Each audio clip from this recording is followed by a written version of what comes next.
Parece que atingimos o auge da tecnologia em nossos dias modernos. É assim que construímos máquinas mais rápidas, mais eficientes e mais sustentáveis do que nunca. Muitas vezes, portanto, o pensamento de que somos muito superiores aos nossos antepassados no domínio das tecnologias avançadas nos persegue. Mas será que isso é realmente verdade? Um olhar sobre as magníficas construções monumentais dos antigos egípcios nos mostra que os habitantes dos faraós já sabiam como erguer edifícios que aparentemente durariam uma eternidade. Além das dimensões impressionantes desses edifícios, o trabalho artesanal de precisão é o que realmente distingue os edifícios de qualquer outra coisa que já tenhamos descoberto. Mas como os antigos egípcios realmente conseguiram deixar para trás evidências tão deslumbrantes de seus conhecimentos? Poderiam os antigos egípcios ter tecnologias altamente complexas que haviam sido esquecidas ao longo dos séculos? Ou o mistério em torno dos monumentais edifícios é realmente ainda maior do que jamais poderíamos imaginar? Hoje, estaremos respondendo a todas essas perguntas e muito mais. Mas antes de começarmos, não deixe de apertar o botão de gostei e tocar o sino de notificação para mais vídeos. E fique por aqui até o final, se você quiser aprender novos conhecimentos sobre o Antigo Egito, que eu garanto que você nunca ouviu antes. A arquitetura secreta. Templos magníficos, pirâmides colossais, a mundialmente famosa Grande Esfinge de Gizé. Um olhar sobre os edifícios dos antigos egípcios não deixa dúvidas de que os construtores dos antigos e poderosos faraós eram verdadeiros mestres de seu ofício. A escolha preferida dos materiais dos antigos egípcios mostra quão estreitamente os edifícios estavam entrelaçados com o despertar espiritual que estava acontecendo na época. Durante séculos, os egípcios se recusaram a usar ferro em seus monumentais edifícios. Na verdade, este metal impuro era suspeito de estar associado a Set, o deus do caos e da ruína. Isto não deveria mudar até que os assírios invadissem o Egito e as culturas dos povos indígenas e dos invasores começassem a se fundir. Um fator que tem intrigado os historiadores até hoje é a questão das ferramentas que os antigos egípcios utilizavam em seu trabalho. Em muitos locais egípcios antigos, encontramos belas obras feitas de diorito, quartzito, basalto e granito. O problema é que essas pedras muito duras aparentemente não podiam ser esculpidas em forma tão perfeita, mesmo com as ferramentas de ferro mais avançadas da época. Na verdade, durante a maior parte de sua existência, os antigos egípcios usavam ferramentas de bronze endurecido para trabalhar com pedras. Entretanto, como é sabido, o bronze é muito mais suave do que o ferro. Portanto, parece que muitas das estruturas que foram criadas simplesmente não podem ser datadas da época em que, segundo a maioria dos especialistas, elas foram construídas. Mas como isso é possível? Todos os artefatos que encontramos dos antigos egípcios parecem contar a mesma história. O Egito surgiu por volta de 3.100 anos antes de Cristo e caiu por volta de 332 antes de Cristo. Mas se isto é verdade, por que os edifícios, os blocos e outras esculturas parecem ser datados em um futuro muito distante? De fato, de acordo com alguns pesquisadores, as técnicas utilizadas pelos antigos egípcios não podem sequer serem replicadas pelos humanos modernos. Isso significa que eles devem ter possuído alguma forma de equipamento extremamente poderoso e sofisticado, que permanece um mistério para nós até hoje, mais de 2.000 anos depois. Se isto é verdade, como é que uma civilização primitiva conseguiu fazer coisas tão incríveis com um conjunto de ferramentas tão limitado? O obelisco inacabado. Para se aproveitar deste mistério empolgante, vale a pena observar de perto algumas das estruturas antigas.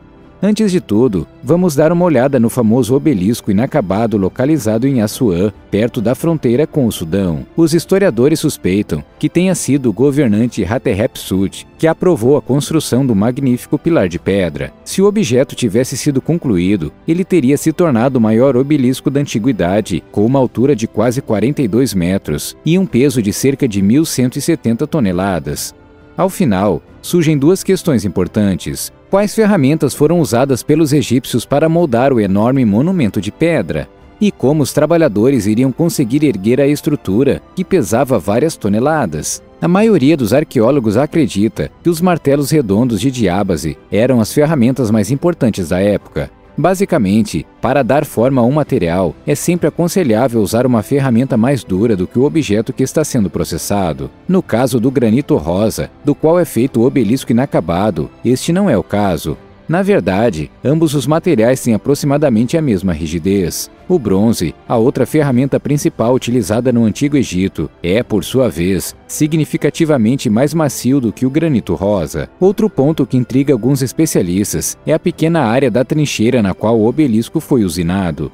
Havia pouco espaço ali para realizar golpes duros de usinagem. Portanto, alguns pesquisadores têm certeza de que o antigo local de trabalho fornece uma impressão autêntica de quais métodos não podiam ser usados para o processamento. Por outro lado, também dá uma indicação do nível técnico único da arquitetura egípcia, o que, no entanto, foge à nossa compreensão. Até hoje, nunca determinamos como uma obra de arte tão notável foi criada. Por todos os meios, as ferramentas para elaborar um exemplar tão perfeito simplesmente não existiam na época. O enigma sobre as ferramentas. Para muitas pessoas, uma coisa é certa: as simples ferramentas de diábase não poderiam ter sido usadas para moldar o obelisco. Mas que tipo de tecnologia desconhecida os antigos egípcios utilizavam em seu lugar? O historiador Chris Dunn vê a resposta a essa pergunta nos traços que foram deixados no local de processamento. De acordo com isto, várias faixas horizontais indicam que o formato do obelisco não foi realizado por golpes clássicos de martelo, mas com a ajuda de ferramentas que foram puxadas para frente e para trás como serras, já que, segundo os especialistas, os antigos egípcios simplesmente não tinham tais ferramentas de corte à sua disposição. Algumas pessoas levaram essa ideia a um novo nível, agora se perguntando se foram mesmo os antigos egípcios que criaram esta bela estrutura. Será que ela poderia ter sido criada por alguém diferente? Na verdade, algumas pessoas estão convencidas de que outra civilização, perdida, foi responsável pela criação do monumento de pedra. Dizem que foi uma civilização que data de aproximadamente 3.100 anos antes de Cristo. A civilização teria vivido em Assuã e teria uma alta tecnologia incomparável que não estava disponível para outros que se estabeleceram na área depois deles. Mesmo que esse tivesse sido o caso, ao contrário da história oficial, uma questão urgente permanece sem resposta. O que aconteceu com as ferramentas que foram utilizadas? Por que não há nenhum vestígio do equipamento hoje em dia? Na verdade, alguns pesquisadores suspeitam que as ferramentas avançadas foram na verdade encontradas. Após sua descoberta, no entanto, dizem que foram meticulosamente escondidas dos olhos do público, pois não se enquadravam na atual visão histórica do mundo. Ao invés de reformular a forma como entendemos a história do Antigo Egito, os pesquisadores decidiram esconder as ferramentas e nunca falar sobre elas. Isto poderia ter sido feito por uma variedade de razões. Entretanto, há uma razão principal que pode ser a explicação mais plausível. O Egito é um ponto de atração para turistas. A cada ano, milhares e milhares de turistas visitam o país para explorar suas areias e dar uma olhada nas belas pirâmides egípcias do Antigo Egito. Imagine se os cientistas revelassem que finalmente tinham descoberto como os egípcios criaram obras de arte tão incríveis. Bem, o mistério das pirâmides seria resolvido. Se isso acontecesse, então o turismo acabaria morrendo e a economia egípcia poderia entrar em colapso. Por esta razão, o governo egípcio ou alguma outra força política pode ter causado o desaparecimento dessas misteriosas ferramentas. Simplesmente, um dos mais famosos egiptólogos do final do século XIX e início do século XX foi o britânico Flinders Petrie. Durante suas expedições, Petrie supostamente encontrou diversas brocas, muitas das quais agora são mantidas em um museu em Londres. Embora não houvesse vestígios das brocas, os núcleos descobertos consistiam de várias rochas como granito, calcário e alabastro.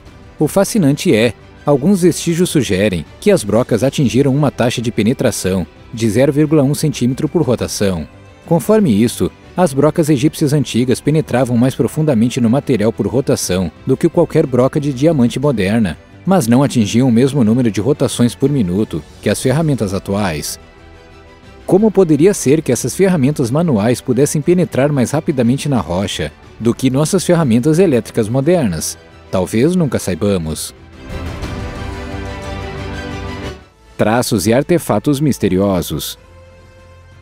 A ideia é muitas vezes difundida de que as brocas egípcias antigas eram operadas com a ajuda de um arco e de um tubo de cobre. No entanto, a eficiência reconstruída do equipamento levanta questões sobre essa teoria. Quando Walter Bryan Emery descobriu o túmulo do antigo oficial egípcio Sabu, em Saqqara, em 1936, ele se deparou lá com um objeto intrigante que ficou na história como o disco de Sabu. A função exata desse misterioso artefato é completamente incerta até hoje e prova mais uma vez quantos segredos do Antigo Egito ainda estão por resolver. No Templo de Karnak, o maior complexo de templos do Egito, há mais uma vez perfurações do antigo núcleo com um diâmetro muito incomum. Uma mão humana pode caber facilmente através dos furos de perfuração correspondentes. Mesmo os engenheiros mais bem treinados de nosso tempo não podem dizer com absoluta certeza de que material a broca era feita. Isso também dá origem a debates acalorados repetidas vezes. No complexo, não as pessoas, mas os touros apis, que são considerados sagrados, foram colocados para descansar. Os sarcófagos de granito precisamente feitos, cujo peso é estimado em 70 a 80 toneladas, também são enormes. Também aqui se levanta a questão de quais ferramentas foram usadas para processar peças de granito tão bonitas. Pior ainda, não sabemos sequer como os egípcios conseguiram levantar objetos tão pesados, quanto muito menos fabricá-los em primeiro lugar. Quem realmente criou as estruturas? Chris Dunn, que examinou o Serapion de Saqqara várias vezes, delirou sobre a bela abordagem dos antigos egípcios. Ele falou sobre como os cantos do sarcófago são notavelmente afiados e retos. Além disso, os antigos construtores egípcios certificavam-se de que as superfícies criadas fossem quadradas e paralelas umas às outras. O motivo pela qual os sarcófagos de granito eram tão intrincados só pode ser explicado por Dunn através de duas ideias diferentes. Ou era o status sagrado dos touros enterrados que fazia os egípcios trabalharem de forma tão elaborada e precisa, ou também poderia ter sido possível que as ferramentas usadas para fazê-los fossem tão perfeitas que simplesmente não fossem capazes de produzir nada além de um trabalho exato e preciso. Para ele, a evidência de que o Antigo Egito era uma civilização muito mais elevada do que podemos sequer imaginar está praticamente entalhada diretamente na pedra. Esta tese também é apoiada pelo fato de que o granito do qual os caixões de Serapion eram feitos, mais provavelmente veio da pedreira de Assuã. No entanto, isto fica a mais de 800 quilômetros de Saqqara. Em suas observações, Chris Dunn vai ainda um passo além. Consequentemente, os sarcófagos no Serapion de Saqqara tinham as mesmas características daqueles objetos que foram encontrados nas pirâmides de Khafre. Entretanto, de acordo com a história oficial, os caixões em Saqqara só foram feitos durante a 18ª dinastia e, portanto, mais de 1100 anos após seus homólogos na pirâmide de Khafre. Como a datação dos caixões de touro foi baseada principalmente nos objetos de cerâmica encontrados ali, Dunn acredita que a idade dos sarcófagos pode ter sido mal avaliada. Os túmulos podem não ter sido feitos na 18ª dinastia e talvez nem mesmo pelos próprios egípcios antigos. Se você acompanhar as observações de Dunn, os artefatos podem representar os remanescentes de uma civilização muito mais antiga, mas tecnologicamente mais sofisticada. Esta é uma teoria que circulou por muitos anos, com especialistas como Graham Hancock ponderando, afirmando que pode ter havido uma civilização muito mais avançada que viveu no Egito antes dos chamados antigos egípcios. Se isto for verdade, os egípcios podem não ter sido sequer os que criaram as belas obras de arte. Em vez disso, as pirâmides, obeliscos e muitos outros monumentos podem ter sido criados por uma civilização cuja evidência foi simplesmente perdida no tempo. Se considerarmos essa teoria por um momento, você tem que perceber uma coisa. Na época, os recursos teriam sido bastante limitados. O povo antigo obviamente não tinha acesso a todo o equipamento sofisticado que temos hoje em dia. Assim, muitas civilizações teriam simplesmente feito uso das ferramentas e recursos que possuíam. Se uma civilização antiga vivia na região antes dos antigos egípcios e depois morreram ao longo dos anos, os antigos egípcios podem ter simplesmente tomado seu território e retomado onde esta elusiva raça de pessoas parou. Tenha em mente que isto não é nada além de uma teoria. Na verdade, não temos muitas evidências para sustentar essa ideia, mas ela é tão plausível quanto as muitas outras explicações que foram propostas ao longo dos anos. Qual a sua opinião sobre o vídeo de hoje? Você acha que é possível que nas áreas do Antigo Egito houvesse uma cultura muito mais elevada que tivesse tecnologias secretas? Você confia na versão oficial da história que sai em nossos livros de história? Nos diga nos comentários. Além disso, se você gostou desse vídeo, não se esqueça de apertar o botão de gostei e tocar o sino de notificação para mais vídeos.